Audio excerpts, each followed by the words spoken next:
বউ সঙ্গে করে 10 টাকা নিয়ে বাজারে যাচ্ছি। এই গিফটে আমি হেঁটে বাজারে যেতে পারবো না।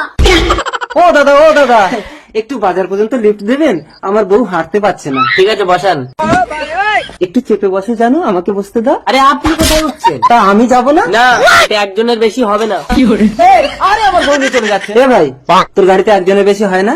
না। ঠিক আছে, নাম দেখি। নামবো? দেখবেন? কি দেখবেন? তাহলে আমার বউ নিয়ে আমিই যাই, তুই ছুটে ছুটে আয়। আরে আরে কি করছেন? ও দাদা, কোনো লিফট ফিফট হবে না, আপনি নামুন। আপনিও নামুন। দেখেছিস নিজের মাল নিয়ে গেলে কিরকম লাগে। আমি হেঁটে যাবো না। Taxi taxi. এ দাদা, বাজারে ভাড়া কত? 10 টাকা করে। দুজন 20 টাকা? 20 টাকা। জানো, ওঠো। 20 টাকা? চল তোর কি করি দেখবি। আর দেখে একটু সরে বসো তো। কেন, কি করবেন? আমি চালাচ্ছি, তুমি বসো। আপনি পারেন তো? আরে আমি প্লেনের ড্রাইভার। বাজারে চলে আসলাম, জানো। নামো। দাদা 10 টাকা দেখি। 10 টাকা দেখবেন? এই নিন দেখুন।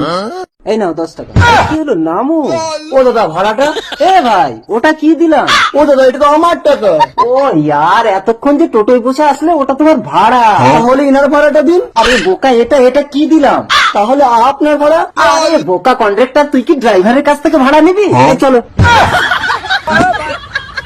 আরে সামনে দেখো। ওই দেখো শাড়িটা কি সুন্দর, আমাকে কিনে দাও না। জানো, এই 10 টাকাটা মনে হয় আজ আমার বাড়ি ফিরবে না। এটা নেবো, এটা নেবো। ও দাদা, এই শাড়িটার দাম কত? 500 টাকা। ও, 500 টাকা? ও দাদা, এই শাড়িটার দাম 500 টাকা? 500 টাকা। ও দিদি, এই শাড়িটা নেবেন? মাত্র 500 টাকা দাম। 500 টাকা? কই দেখি শাড়িটা। দেখো, পেটটা ঢাকেন। ভালো লাগছে। চাকা চাক। এ নাও 500 টাকা। ও দাদা, এই নিন নীল শাড়িটার দাম। ঠিক আছে। দিদি, ও দিদি, এই শাড়িটা তো আমি পছন্দ করেছি। ঠিক আছে, তুমি এটা নাও, আমি অন্য একটা নিয়ে নিচ্ছি। আরে কি দেখছেন, একদম আসল টাকা। ঠিক আছে। বাহ, লালটা তো ভারী সুন্দর, এটাই নেই। আরে রে, শাড়ির দামটা? আশ্চর্য, শাড়ি পাল্টালেও কি টাকা দিতে হবে নাকি? না না, ঠিক আছে, আপনি যান যান। এই গিফট, এটা আমার খুব পছন্দ হয়েছে। পছন্দ হয়েছে তো? চলো চলো। ও দাদা, শাড়ির দামটা? ও দাদা, ওটা আপনাকে কি দিলাম? আরে ওই টাকাটা এই নীল শাড়িটার দাম দিলাম। সরি দাদা, আমি বুঝতে পারিনি। ভেবে চিন্তে টাকা চাইবেন, মানুষের প্রেস্টিজ বলে একটা। সুখের ঘরে দিন কাটাবি, স্বামীর আদরে বাচ্চা পাবি, টাকা পয়সা গাড়ি বাড়ি সবই পাবি তুই তাড়াতাড়ি। সফিক বাবা, তুমি ভবিষ্যৎ বলতে পারো? আমার হাতটা দেখে বলো না, আমার একটা বাচ্চা হচ্ছে না কেন? এ কি, উনি তো সহায় নেই, বৃহস্পতি তুঙ্গে, অকারণে স্বামী তোকে সন্দেহ করে। একদম ঠিক বলেছো।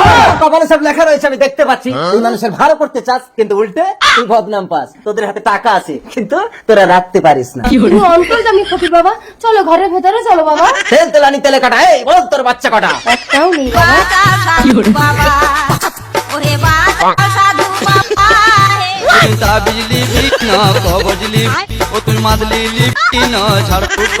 ফকির বাবা, তুমি তাবিজের দ্বারাই আমার গর্ভে সন্তান এনে দাও। ঠিক আছে, যা তুই স্নান করে আয়, আমি তোর বিছানায় বসে সাধনা করব। তোর স্বামী আসার আগে তোর স্বামীর রূপ ধারণ করে সন্তানের জন্য তোকে আমি কবজ দেবো। আমি এক্ষুনি শুদ্ধ হয়ে আসছি বাবা। হয়ে গেলে বউ ঠিক কেন করেছে? ওর তো স্বামী এসে গেছে, এবার কি হবে? খাটের তলে লুকাবো না দরজার পেছনে লুকিয়ে পড়ি? কই গেলে বউ, তাড়াতাড়ি ঘরে এসো, একটা গোপন কথা আছে। যাক, মালটা অজ্ঞান হয়েছে, এই সুযোগে পালাই। নইলে ফকিরের পেছন ফাটিয়ে আবার গুনিনগিরি গুছিয়ে দেবে। কই গেল মালটা? এ কি ফকির বাবা, তুমি অবিকল আমার স্বামীর রূপ নিয়েছো? ফকির বাবা, তোমার মায়ায় আমি মুগ্ধ। এবার এমন একটা তাবিজ দাও যাতে আমার গর্ভে সন্তান আসে। বাবা, আরে আমি তো স্বামী।